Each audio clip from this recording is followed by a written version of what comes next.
যখন আপন জনই পর হয়ে যায়, যখন ভালোবাসার বন্ধন পরিণত হয় হিংসার আগুনে, তখন কি ঘটে? এক ভাই আরেক ভাইয়ের দুই চোখ তুলে নেয়। এই দৃশ্য ধারণ করা হয়েছে এক মুঠোফোনে। এই ভিডিও শুধু একটি ঘটনা নয়, এটি এক চরম মানবিক বিপর্যয়ের দলিল। বরিশালের মুলাদি উপজেলার এক শান্ত গ্রাম নাজিরপুর, যেখানে সবুজের বুক চিরে বয়ে গেছে আরশেদ ব্যাপারীর পারিবারিক বন্ধন। কিন্তু সেই বন্ধন আর নেই, এখন আছে শুধুই ক্ষত। পারিবারিক কলহের জেরে গত ২২ আগস্ট শুক্রবার রাতে যা ঘটেছে তা হয়তো কোনো নাটক বা সিনেমার গল্পকেও হার মানায়। রিপন ব্যাপারী পরিবারের সেজো ছেলে।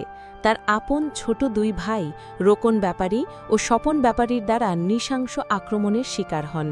আমার বাবা ঢাকা থেকে এসেছিলেন, ভেবেছিলেন সব ঝামেলা মিটে যাবে। ভাইদের কাছে কিছু টাকা আর স্বর্ণালঙ্কার গচ্ছিত রেখেছিলেন, সেগুলো নিয়ে কথা বলতে এসেছিলেন। কিন্তু রাতে যখন সালিশি বৈঠক হওয়ার কথা ছিল, তার আগেই তারা আমার বাবাকে ধরে বেঁধে ফেলে।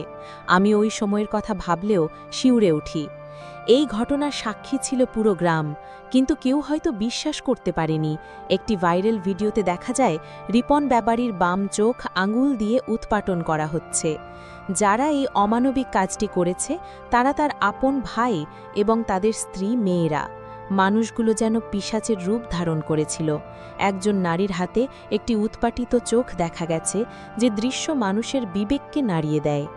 রিপন এখন ঢাকার একটি হাসপাতালে আছেন। তার স্ত্রী নূরজাহান বেগম মামলা করেছেন। তিনি বলেন, আমি আমার স্বামীর চোখের বিনিময়ে শুধু বিচার চাই, শুধু বিচার। এই ঘটনা আমাদের চোখে আঙ্গুল দিয়ে দেখিয়ে দেয় হিংসা মানুষকে কতটা নিচে নামাতে পারে। সম্পত্তি, লোভ আর অহংকারের কাছে ভালোবাসার বন্ধন কত ঠুনকো। আমাদের মনে রাখতে হবে, পরিবারের চেয়ে মূল্যবান কিছু নেই।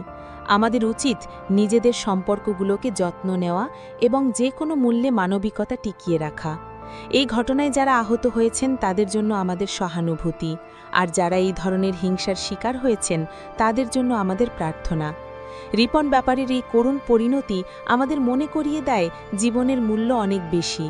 আসুন আমরা সকলে এই ঘটনার নিন্দা জানাই এবং মানবিকতার পক্ষে অবস্থান নিই।